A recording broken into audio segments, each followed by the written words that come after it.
অন্তর্বর্তী সরকারের শান্তিপূর্ণ ক্ষমতা হস্তান্তর করতে দ্রুত নির্বাচনের দাবি করেছেন বিভিন্ন রাজনৈতিক দলের নেতারা। এবি পার্টির প্রতিষ্ঠাবার্ষিকীর অনুষ্ঠানে এ দাবি জানান তারা।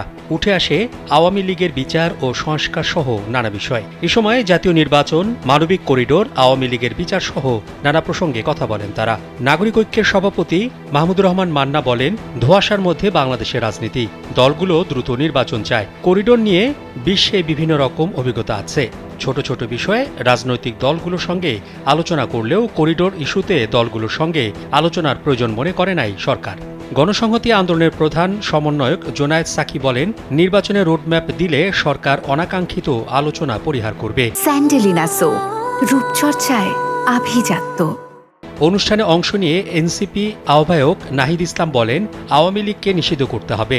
গণ অধিকার পরিষদের সভাপতি নুরুল হক নুরু বলেন, যারা ফ্যাসিবাদের বিরুদ্ধে কথা বলেছে গত 15 বছর তাদের অনেকেই সরকারে জায়গা পায়নি। সংস্কার বিচারের পাশাপাশি নির্বাচনের রূপরেখা দেখতে চাই। নির্বাচিত সরকারের বিকল্প নাই।